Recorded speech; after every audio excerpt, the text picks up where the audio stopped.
mensajes que quiero hablar acerca de la esperanza. Creo que estamos en un tiempo donde necesitamos tener esperanza y voy a basar esta serie en la vida de Moisés. Hoy quise tratar un tema que tiene que ver con la realidad de lo que estamos viviendo en nuestro país. Tengo un nudo en mi garganta al ver el panorama de nuestro país en los últimos años y en especial con las políticas que trata de implementar el gobierno central, donde literalmente está tratando de llevar a nuestra amada tierra a convertirse en la Cuba de Castro, la Venezuela de Chávez y de Maduro o la Nicaragua de Ortega. Uno de los grandes problemas que tenemos los ticos es que somos personas tan confiadas que pensamos que nada va a pasar. En este país se dice que un escándalo no dura más de 3 días y los políticos de turno lo saben. Hace unas cuantas semanas muchas personas celebraron con bombos y platillos inocentemente lo que creyeron fue una victoria al ministro de Educación renunciar de su cargo, como si esto hubiera cambiado las cosas o las cambiara en algo. Otra persona viene con los mismos ideales, los mismos pensamientos y sigue exactamente igual. Es que las cosas no cambian quitando y poniendo personas. Las cosas van a cambiar cuando nosotros decidamos poner nuestra mirada en el Señor, volver nuestro corazón hacia Él y volver a los principios y los valores que nos inculcaron nuestros antepasados. Vivimos en una sociedad cada vez más secularizada, donde la consigna es sacar a Dios de en medio. De esta forma podemos vivir nuestra vida a nuestro antojo y descarrilarnos como nosotros querramos, y a esto es lo que llamamos libertad y progreso. El adoctrinamiento que hemos venido siendo objetos por muchos años es algo tan sutil como siempre lo ha sido la estrategia del enemigo, y es por ello que muchas veces no lo vemos, y cuando alguien habla de esto y cuando alguien se expresa de esta forma, piensan que es un radical religioso por hablar así. Pero la verdad es que están pasando muchas cosas que si nosotros no despertamos, nos vamos a llevar una gran sorpresa. Solo a manera de ejemplo, veamos algunas cosas que han cambiado en los últimos años en nuestra amada patria. Decimos vivir en un país donde hay libertad de culto, pero la verdad es que cada vez es más difícil que un municipio otorgue permisos para una iglesia cristiana. Aquí en Curridabat, por lo menos, no existe un solo lugar de acuerdo al plan regulador donde se pueda poner una iglesia cristiana. Está prohibido. Ahora, ¿dónde está la libertad religiosa? Si hablamos del Ministerio de Salud, es un calvario cada vez que alguien pone una queja contra una iglesia. Los requisitos que el Ministerio de Salud pone son tan altos que nadie los puede cumplir. Aunado a esto, el gobierno central pretende convertir a nuestro país en un estado laico. ¿Y sabe qué me llama la atención? Que algunos creyentes evangélicos que no entienden muy bien lo que está sucediendo, están felices porque ahora vamos a dejar de ser un país católico. Pero mis amados, lo que está protegiendo la iglesia cristiana hoy, aparte del Señor, por supuesto, es el artículo 75 de nuestra Constitución. El artículo 75 dice: la religión católica, apostólica, romana es la del Estado, el cual contribuye a su mantenimiento sin impedir el libre ejercicio en la República de otros cultos que no se opongan a la moral universal ni a las buenas costumbres. El ser un Estado confesional nos protege de la secularización que los políticos de turno desean llevar a nuestra sociedad, a punto donde apartarnos completamente de Dios, sacar a Dios de la fórmula y entonces tener libertad para hacer lo que ellos quieran. Mientras seamos un Estado confesional, tendrán que permitirnos llevar adelante nuestra fe. Pero en el momento en que nuestro país se convierte en un Estado laico, la religión será hecha a un lado y entonces nos encaminaremos poco a poco al secularismo. Podría citar muchas otras cosas más, como la educación, donde perdemos terreno cada día. Nuestros hijos están siendo adoctrinados desde pequeños para llegar a ser una sociedad que saque a Dios completamente de todas las cosas. Mi pregunta es: ¿qué estamos haciendo nosotros para impedir el avance de todo este movimiento mundial que intenta sacar a Dios de todo lo que tenga que ver con nosotros? ¿Qué estoy haciendo yo? ¿Qué está haciendo usted? Y es aquí donde quiero centrar mi mensaje de este día. Somos muy buenos para hablar, pero pésimos para actuar. Decimos amar a Dios siempre y cuando no nos afecte a nosotros. Decimos defender la causa mientras ésta no toque nuestra estabilidad emocional, física, laboral o familiar. Estamos en contra del mal, pero no hacemos nada para erradicarlo o al menos oponernos a él. Vivimos en una sociedad del no involucramiento. No queremos exponernos, preferimos guardar un silencio cómplice. Bueno, esta no es la primera vez que esto sucede y no será la última tampoco. En el pasado han habido hombres y mujeres que estuvieron dispuestos aún a entregar sus vidas con tal de mantener la libertad, los valores y los principios inculcados por nuestros padres. La historia nos narra de cada uno de ellos, y si hemos logrado llegar hasta aquí con los derechos que todavía hoy tenemos, es gracias a la labor de cada uno de ellos. Ahora, mi pregunta: ¿habrá algo, y es el título de mi mensaje, habrá algo por lo que vale la pena morir? No creo que podamos estar seguros de que tengamos algo por lo que vale la pena vivir, a no ser que tengamos o estemos dispuestos a morir por ello. Por supuesto, la gente puede arriesgar su vida por algo que parece pequeño. Muchos jóvenes exaltados viven peligrosamente solo por la emoción de desafiar la muerte. Esta clase de temeridad no indica una valentía real. La persona verdaderamente valiente pone en peligro su vida de una manera reflexiva y sobria, porque hay algo importante que está en juego y no estamos dispuestos a permitir que se pierda. Ahora, se cuenta de una historia de dos soldados que estaban en el frente de batalla, tumbados bajo unas mantas, mirando una noche de estrellas sin poder dormir por el ruido de las bombas a su alrededor. Y uno le pregunta al otro: ¿por qué te hiciste voluntario? Y el otro responde: no tengo mujer, no tengo hijos, me gusta la emoción de la guerra y por eso me enrolé. ¿Y tú? Bueno, yo sí tengo mujer, yo tengo hijos, respondió el primero. Y amamos la paz en nuestro hogar, por eso me enrolé. Hay todo un abismo entre la motivación de ambos. Uno es un pobre diablo que arriesga su vida porque no tiene nada para vivir, y el otro es un héroe que arriesga su vida porque tiene algo tan precioso que no solo merece la pena vivir por ello, sino también merece la pena, si fuera del caso, morir por ello. Hay muchas historias en la Biblia a las que podríamos acudir para encontrar un referente de lo que estoy hablando, y he encontrado una y quiero compartirla, que se encuentra en el libro de los Hechos. Y quiero que busquen sus Biblias, y tiene Hechos capítulo 6. Vamos a caminar sobre ese texto en unos minutos y vamos a encontrar allí cómo alguien que entendió claramente la vida estuvo dispuesto a morir por ella. Permítanme hacer una oración. Soberano Dios, Padre eterno, estamos delante de tu presencia esta mañana. Te damos gracias porque hemos tenido la libertad, Señor, de poder estar en este lugar, de levantar nuestras voces, de levantar nuestras manos delante de ti, de exaltar tu nombre y glorificar tu nombre. Y esto, Señor, es una bendición que tenemos que apreciarla porque todavía la tenemos.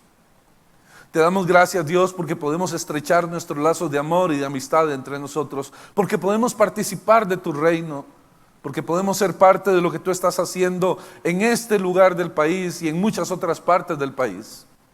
Te damos gracias, Señor, por la libertad por la que todavía hoy gozamos. Y gracias por la oportunidad de poder abrir nuestros ojos a la luz de un nuevo día y agradecerte todas las bendiciones que tienes para nosotros. Ahora, Señor, háblanos a través de tu palabra. Usa este instrumento que has decidido utilizar, pero que sea tu palabra y no la nuestra. Que realmente seamos desafiados por ella, Señor, a tomar una posición. Te pido que bendiga la vida de cada hombre y cada mujer que hoy está poniendo atención a este mensaje, sea acá en el auditorio, sea a través de las redes sociales o aquellos que verán las grabaciones posteriormente. Que cada uno de nosotros, Señor, tome conciencia de lo que nos corresponde hacer. Ponemos todo en tus manos y pedimos tu dirección en el bendito y santo nombre de Jesucristo nuestro Señor. Amén. Libro de los Hechos, capítulo 6. Voy a leer para ustedes los versos del 8 al 15. Dice: Esteban, hombre lleno de gracia y del poder de Dios, hacía grandes prodigios y señales milagrosas entre el pueblo. Con él se pusieron a discutir ciertos individuos de la sinagoga llamados de los libertos, donde había judíos de Cirene y de Alejandría, de Cilicia y de la provincia de Asia. Como no podían hacer frente a la sabiduría ni al espíritu con que hablaba Esteban, instigaron a unos hombres a decir: hemos oído a Esteban blasfemar contra Moisés y contra Dios. Agitaron al pueblo, a los ancianos y a los maestros de la ley, se apoderaron de Esteban y lo llevaron ante el consejo. Presentaron testigos falsos que declararon: este hombre no deja de hablar contra este lugar santo y contra la ley. Le hemos oído decir que ese Jesús de Nazaret destruirá este lugar y cambiará las tradiciones que nos dejó Moisés. Todos los que estaban sentados en el consejo fijaron la mirada en Esteban y vieron su rostro, que parecía al de un ángel. ¿Recuerdan la historia de los dos soldados y sus motivaciones para estar en la batalla? Bueno, la Biblia nos habla de Esteban. Era un joven parecido a aquellos. A diferencia de ellos, su compromiso no lo condujo al campo de batalla, sino ante el concilio. Él no va a morir como un soldado, sino que va a morir como un mártir. No sabemos mucho de Esteban. Leemos en el versículo 5 del capítulo 6 que era un varón lleno de fe y del Espíritu Santo, que hizo grandes prodigios y señales entre el pueblo. Obviamente se trataba de un cristiano destacado con un evidente carisma sobrenatural, pero no parece haber tenido una personalidad agresiva, porque también podemos leer en ese capítulo 6, verso 8, que estaba lleno de gracia y de poder. Y en ese contexto, esa palabra gracia y poder significa que se trataba de alguien encantador y atractivo. Era una persona que llamaba la atención, que tenía un carisma personal. Era tanto así que ustedes vieron en el capítulo 6, verso 15, que todos los que estaban sentados en el concilio fijaron la mirada en él. ¿Y qué vieron? Dice que vieron que su rostro se parecía al de un ángel. Era alguien llamativo, alguien atractivo. No era alguien agresivo, pero era alguien que la gente lo podía ver. Ahora, aquí tenemos a un hombre en quien el Espíritu Santo había llevado una obra o había hecho una obra especial, dándole 3 cosas que requerimos cada uno de nosotros hoy. Esteban era un hombre con autoridad, pero sin altivez. Era un hombre con simpatía, pero sin perder la personalidad.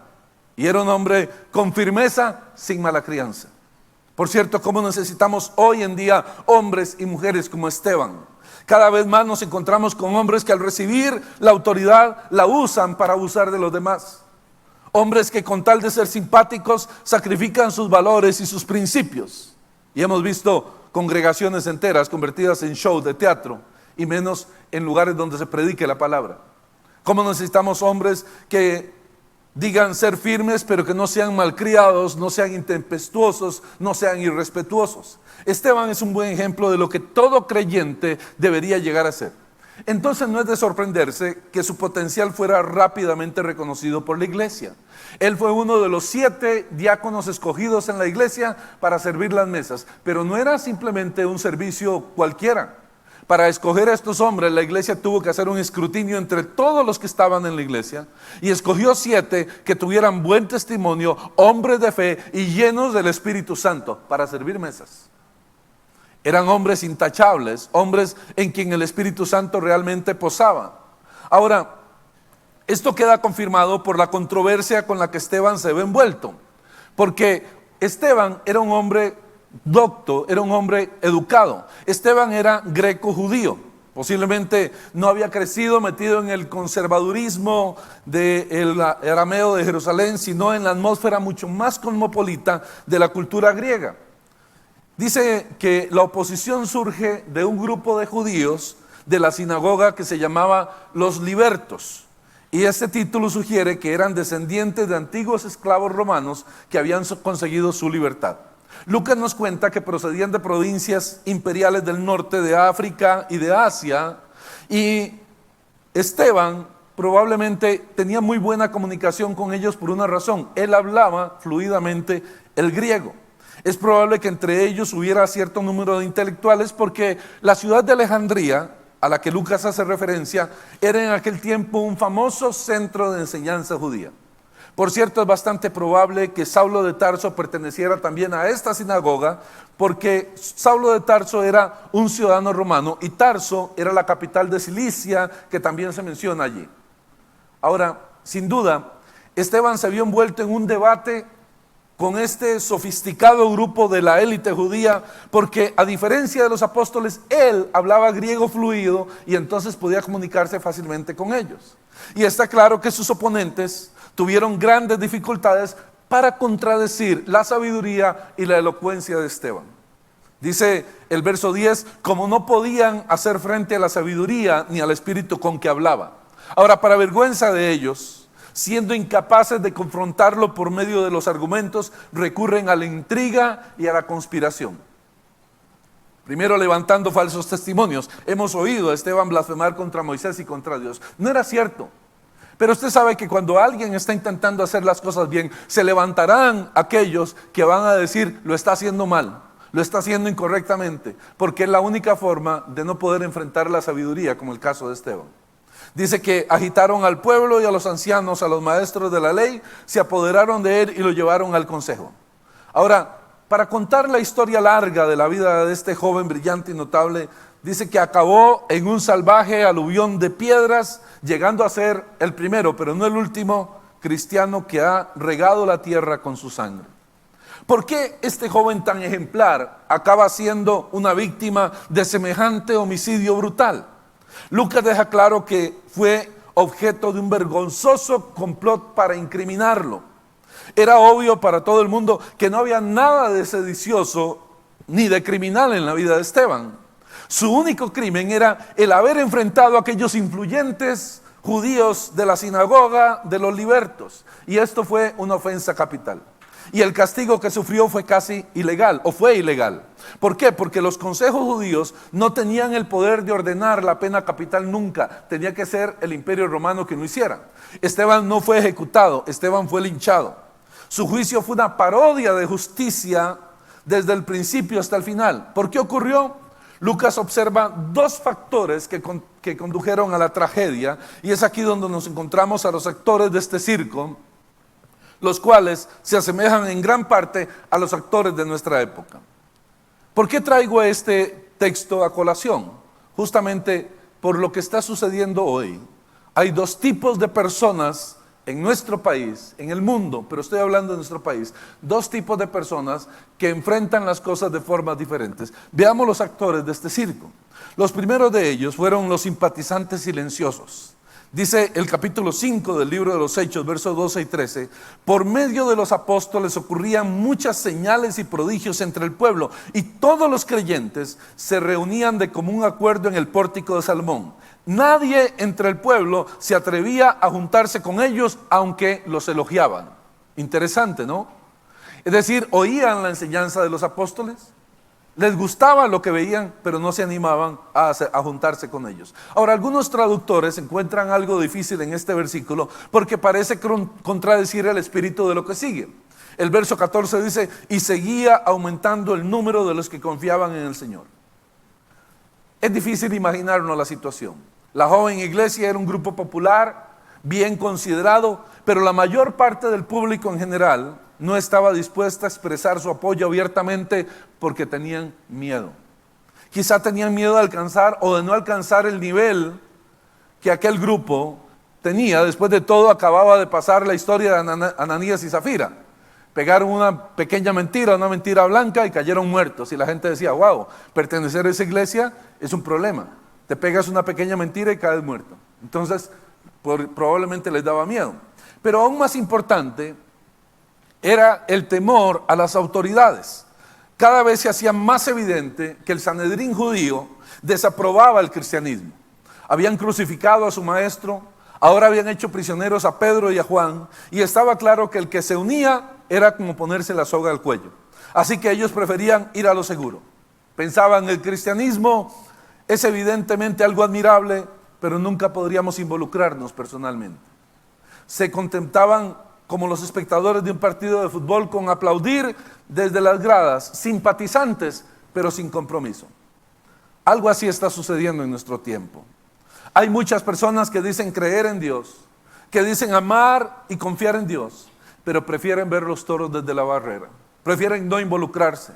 Están conscientes de lo que está sucediendo en el país, pero prefieren no meterse en esas cosas. Tenemos educadores obligados a establecer programas que van en contra de lo que la palabra de Dios enseña, pero prefieren guardar silencio por temor a las represalias. Tenemos políticos que dicen ser creyentes, pero que prefieren no comprarse problemas con el gobierno central y llegan incluso a seguirle el juego pensando como buenos ticos, nada va a pasar. Despertemos, hermanos.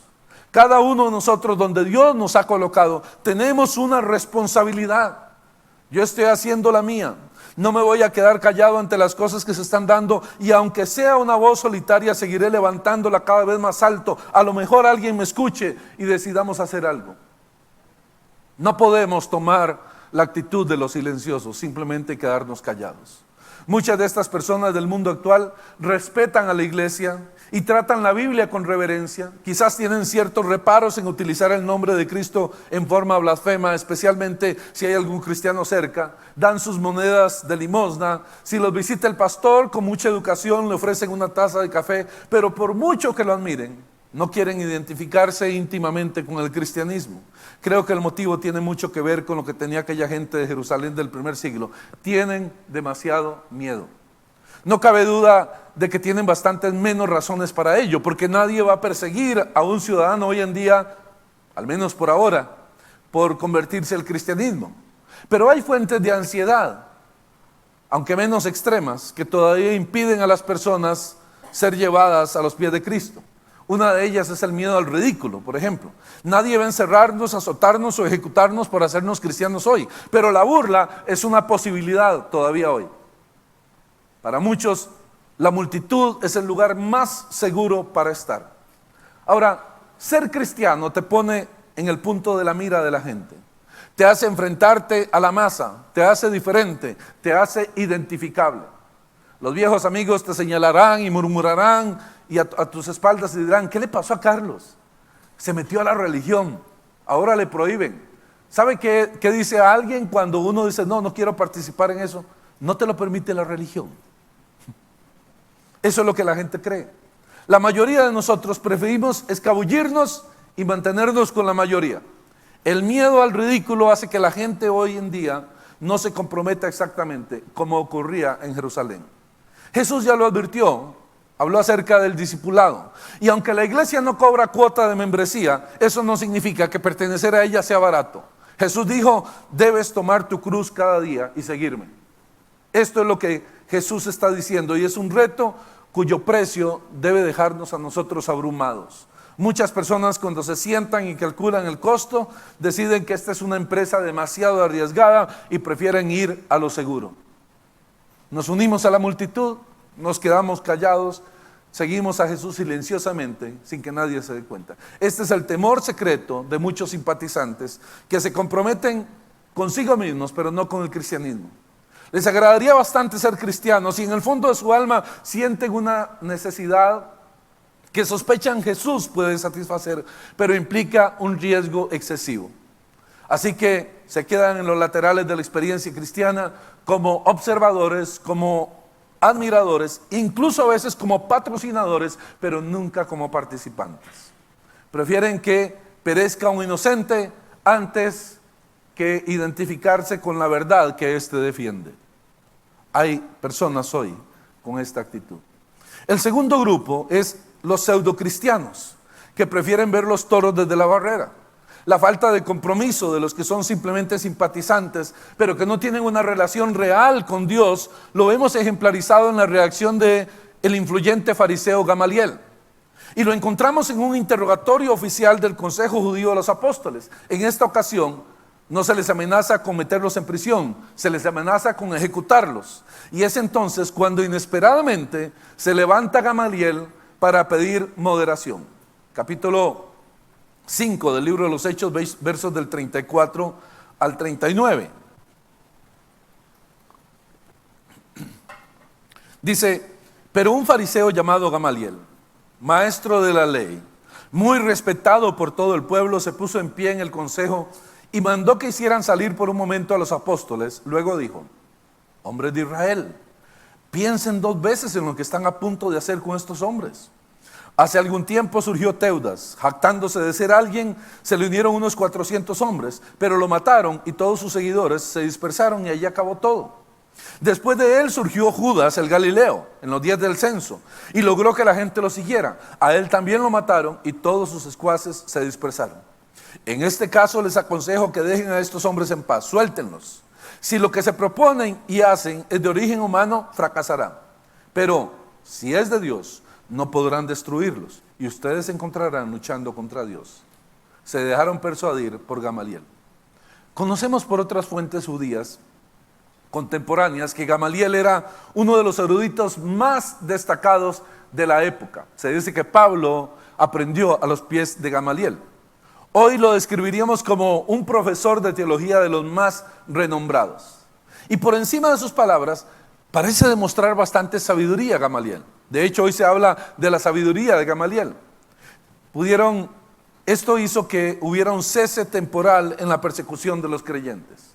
Y como resultado de este consejo, los apóstoles, en vez de ser condenados a muerte, solo fueron azotados y recibieron una advertencia.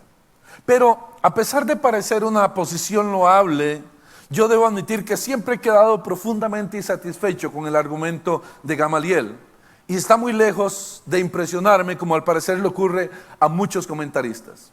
Él comete 3 errores fatales en su argumento ante sus colegas maestros de la ley y del Consejo Judicial Judío. Errores que todavía hoy comete la gente que, como él, quiere mantener una indecisión parcial o imparcial de un simpatizante cristiano de mentalidad abierta en lo que se refiere al cristianismo. ¿Cuáles fueron los 3 errores de Gamaliel? El primero, una comparación errónea. La implicación de las 2 comparaciones que lleva a cabo Gamaliel está clara. Teudas y Judas eran extremistas políticos. Lo que Gamaliel está sugiriendo es que Jesús pertenecía a esta misma categoría, Teudas y Judas. Esta iglesia de Jesús es tan solo una cobertura espiritual para otra organización anticolonialista, guerrillera y mesiánica como todas las demás. No es nada nuevo. Esta es la típica manera en que los eruditos como Gamaliel a lo largo de los tiempos han visto la cuestión para evadir el tomar en consideración en manera seria el cristianismo. Equiparan a Jesús con otros cuyas causas han sido desacreditadas. Se trata de un reformador más, un revolucionario más, un filósofo más, un visionario más. Ya conocemos este tipo de gente, nos las hemos visto con ellos antes, dice Gamaliel. Ahora, el propósito de semejante categorización siempre es el mismo. Una vez más, si encasillamos a Jesús en una de estas partes o de estas esferas, él y su iglesia podrán ser ignorados de la manera más cómoda. Bien, Gamaliel estaba equivocado en esto. Jesús no podía ser incluido entre los luchadores por la libertad del primer siglo. Si se hubiera tomado la molestia de mirar la evidencia, habría cambiado de opinión. Lo más incómodo de Jesús de Nazaret es que no puede ser encasillado en ninguna casilla. Nadie lo puede encasillar en algo. Nadie lo puede poner a la par de nadie. Él es diferente en todas las cosas. No se le puede dejar del lado como si fuera un Teudas o un Judas del primer siglo, como tampoco se puede apartar como si se tratara de un Che Guevara o de un Mahatma Gandhi del siglo XX. Es literalmente incomparable. Puedes considerarlo un loco si quieres, pero si lo fuera, sería un loco excepcional, porque proclamaba ser Dios encarnado. Puedes considerarlo un impostor si quieres, pero en este caso fue el mejor estafador de todas las épocas, porque se levantó de la muerte ante muchos testigos. Fuera lo que fuera, no era como cualquier otro. Las comparaciones de Gamaliel están llenas de envidia y de engaño, y infravalorando grandemente el enigma de la persona de Cristo. Y estaba invitando a la indiferencia frente a un hombre que, más que cualquier otro individuo que haya vivido, demanda nuestra mayor atención. Hay muchos Gamaliel hoy en día. Se escudan en la religión, dicen seguir los lineamientos del maestro, pero sus vidas van por un rumbo completamente diferente al del maestro. Recientemente escuché a un ex pastor en una entrevista de televisión decir que él invirtió 24 años de su vida siendo pastor y ahora se dio cuenta que estaba equivocado. Y ahora entiende que los pasajes de la Biblia que hablan en contra de la homosexualidad en realidad se refieren a otras prácticas sexuales y que Dios acepta el amor homosexual de la misma manera que el heterosexual. He aquí un Gamaliel moderno queriendo poner a Jesús al nivel de los teólogos liberales de la época. No podemos cambiar sencillamente y poner a Jesús a la óptica de los seres humanos, porque Él es mayor que nosotros y más grande que nosotros. Y cuando Él dejó sus lineamientos para nosotros, a nosotros nos corresponde seguirlos, no cuestionarlos. Un segundo error de Gamaliel es un principio erróneo. Dice los versos 38 y 39, en este caso les aconsejo que dejen a estos hombres en paz, suéltenlos. Si lo que se proponen y hacen es de origen humano, fracasarán. Pero si es de Dios, no podrán destruirlos y ustedes se encontrarán luchando contra Dios. Esto nos suena muy sabio y muy espiritual. Pero utilizado como lo hace Gamaliel aquí, se trata de un criterio muy peligroso. ¿Sabe por qué? Porque Gamaliel sugiere que es posible juzgar si algo está bien o está mal en base al éxito que tenga. Si las cosas se juzgaran por el éxito, sería un fracaso. Es decir, un principio así puede funcionar en el mundo de los negocios, pero no cuando se trata de juzgar sobre cuestiones morales y espirituales. La Biblia deja bien claro que las historias triunfales de Dios a menudo son consideradas por el mundo como fracasos. Y Gamaliel lo sabía. Cualquier persona que hubiera estado en la época de Jesús hubiera pensado que Jesús fracasó. ¿Por qué? Porque fue a la cruz, fue crucificado, murió, derramó toda su sangre, desapareció supuestamente para ellos. Era un fracaso. Pero nosotros sabemos que no lo fue. Ahora, recordemos las historias del Antiguo Testamento. Y para Gamaliel eran muy familiares estas historias. Abraham, por ejemplo, salió de la rica ciudad de Ur para transformarse en un nómada en el desierto, sin rumbo y sin saber para dónde iba. Moisés abandonó su posición en el palacio de Faraón para compartir la aflicción de una banda de esclavos fugados en el desierto. Jeremías se lamentaba en un pozo al contemplar a sus compatriotas. Nehemías dejó un trabajo en el servicio civil bien remunerado para construir un muro alrededor de unas murallas que estaban ruinosas y de un pueblo que estaba prácticamente acabado. Estas no son historias de éxito, pero conocemos el final, conocemos el propósito. Gamaliel conocía perfectamente bien que el éxito es un mal criterio para valorar el apoyo de Dios. El punto crucial de este cristianismo que él estaba intentando quitar de en medio con tanto desprecio es que su fundador triunfó precisamente cuando parecía fracasar. Porque el éxito en el libro de Dios es con frecuencia invisible a los ojos humanos. Solo la fe capaz de percibir las dimensiones invisibles y eternas de una situación puede reconocer el verdadero éxito de los siervos de Dios o el verdadero fracaso de aquellos que se rebelan contra Él. Es espantoso imaginar cuántos demonios habrían sido canonizados como santos si fuera que podemos medir el éxito o a medir a las personas por el éxito que hayan tenido. Para un erudito de la Biblia de la estatura de Gamaliel, evadir el mensaje del cristianismo por medio de argumentos de esta índole era el colmo de la irresponsabilidad. Medir la aprobación de Dios por medio del éxito es lo que ha llevado a millones de personas al infierno. Muchos son aquellos que porque aparentemente les va bien en lo que están haciendo y son exitosos en lo que aprenden, llegan a pensar que Dios tiene que estar de acuerdo con ellos. Conozco muchos líderes que están haciéndolo pésimamente incorrecto, pero les va bien y entonces creen que Dios está de acuerdo con aquello. Nunca olvidemos que así como Dios bendice a los suyos, también el enemigo algunas veces bendice también a otros. El éxito nunca puede ser el parámetro para medir si estamos haciendo bien las cosas para Dios. Porque pudiera ser que Dios nos esté pasando por un colador, pudiera ser que Dios nos esté pasando por situaciones difíciles porque nos está llevando a mejorar en algo, no porque tengamos éxito. Hay que tener cuidado con el éxito. Y un tercer error de Gamaliel y último es una conclusión errónea. En el verso 38 dice: en este caso les aconsejo que dejen a estos hombres en paz, suéltenlos. Los comentaristas no se ponen de acuerdo sobre los motivos que Gamaliel tenía para ser cauto en este consejo. Algunos suponen que nace de una simpatía oculta. Quizás era uno de aquellos que se entretenían en observar a hurtadillas el movimiento cristiano, como un Nicodemo, por ejemplo. Sabemos que era seguidor secreto de Jesús, pero abiertamente no decía nada. Y probablemente algunos comentaristas dicen: Gamaliel andaba también por allí, era un seguidor secreto. Otros sugieren que en el caso de Gamaliel era una conveniencia política. Él nada más estaba utilizando un lenguaje teológico codificado propio de la diplomacia judía de aquellos tiempos. Dejemos que los romanos se las apañen con estos cristianos. Salgamos nosotros de escena. ¿Para qué vamos a arriesgar nuestra posición y nuestro reconocimiento del pueblo dándoles mártires? No hagamos nada, suéltenos, déjenlos. Alguien más lo va a hacer. Personalmente creo que es mejor interpretar el consejo de Gamaliel en esta ocasión como una muestra típica de vacilación académica. Siendo un experto en ver las dos caras de la misma moneda, busca instintivamente una decisión que no lo comprometa. No queriendo ni dar razón ni contradecir a los cristianos, él opta por una política de dejemos que otros lo hagan. Veamos a ver qué ocurre, dejémoslo solos.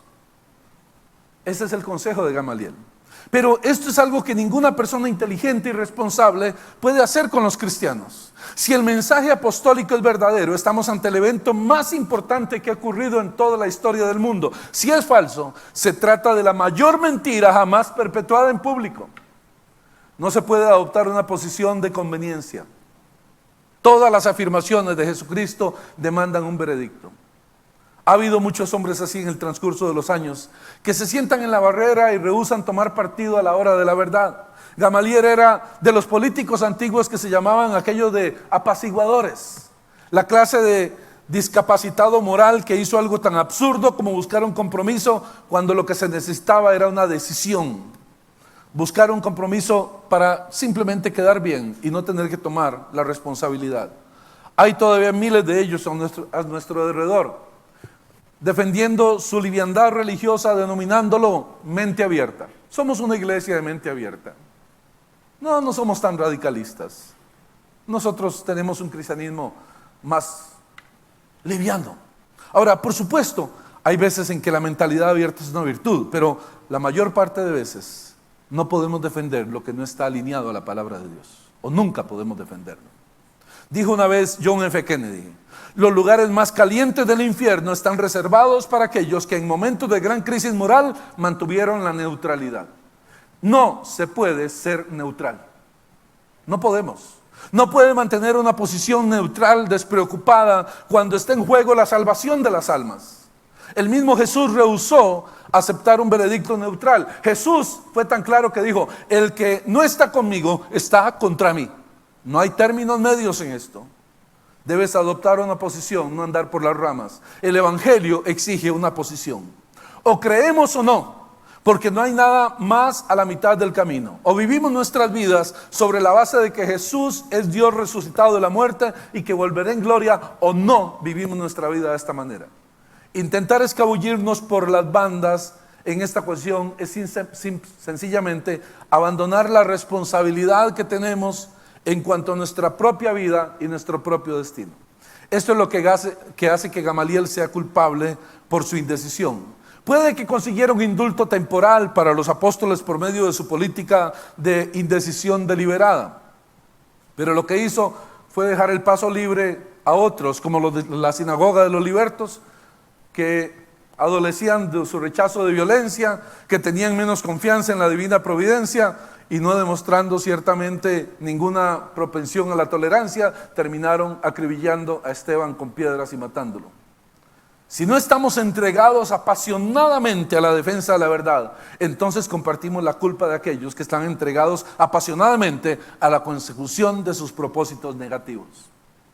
Gamaliel ya no podía evitar el haber sido cómplice en la muerte de Esteban por medio de su liviandad religiosa de mentalidad abierta, como tampoco pudo Pilato lavar su corazón de la mancha producida por la sangre de Cristo, por mucho que se lavara las manos.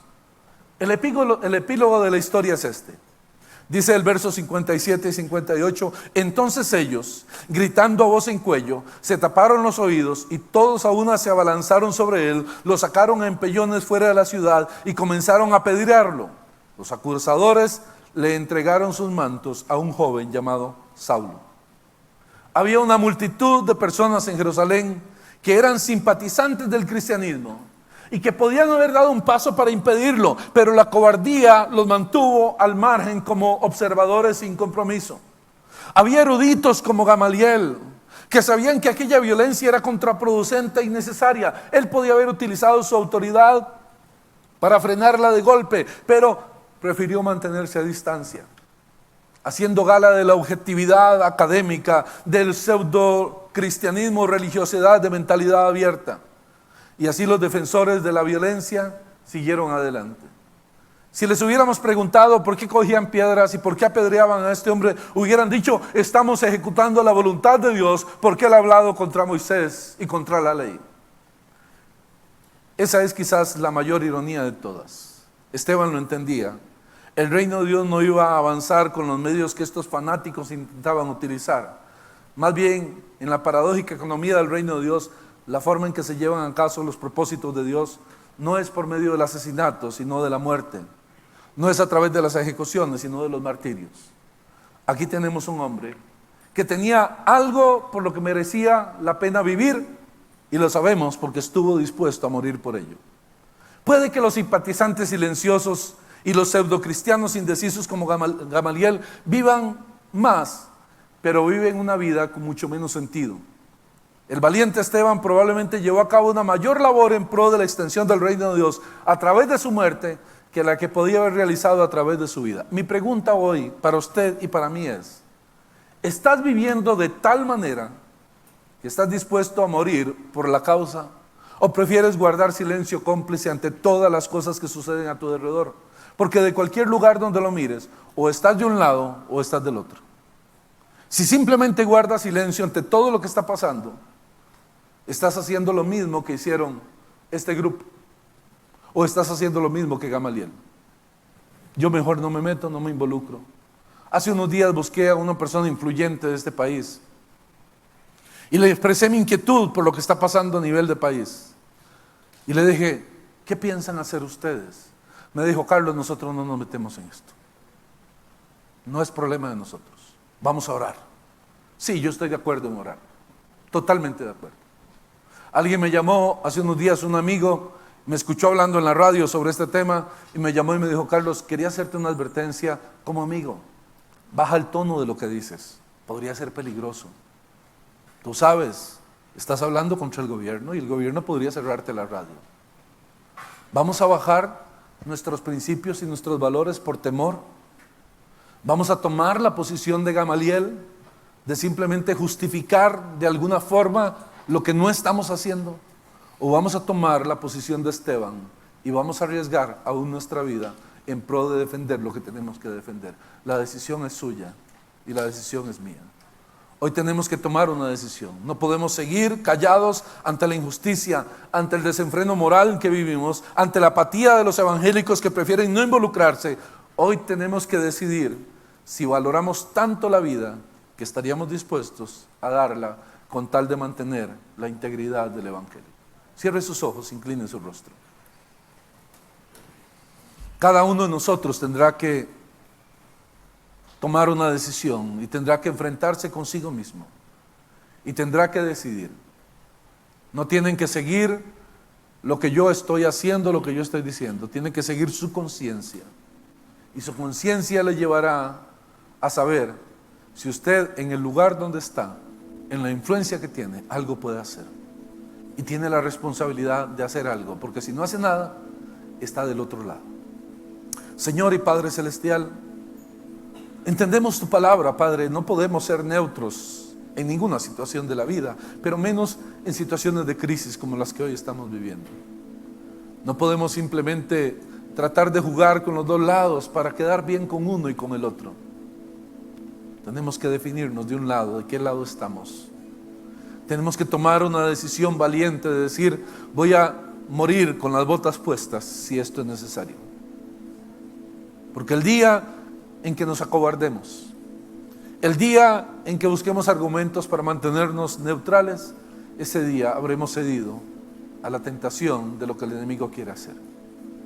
La iglesia de Cristo es una iglesia valiente, que sabe en quién se respalda y quién la representa. Es una iglesia que se levanta en medio de la injusticia y dice: esto no está bien, hay que cambiar de rumbo. Aun cuando sea una voz solitaria, aun cuando no sea escuchada por todos los grupos. Yo quiero pedirte, Señor, Espíritu Santo de Dios, esta mañana, ayúdanos a ser valientes, a tomar decisiones correctas, en nuestro círculo de influencia, a tratar de hacer algo con nuestra familia, con nuestros hijos, con las personas cercanas. Por lo menos crear conciencia de que no debemos simplemente quedarnos de brazos cruzados. Vamos a orar. Vamos a clamar, vamos a ayunar para que tu Espíritu Santo haga algo, pero también vamos a levantar nuestra voz para decir: esto no está bien. Danos esa valentía, Espíritu Santo de Dios. Que no se diga de nosotros que simplemente fuimos espectadores y no hicimos nada.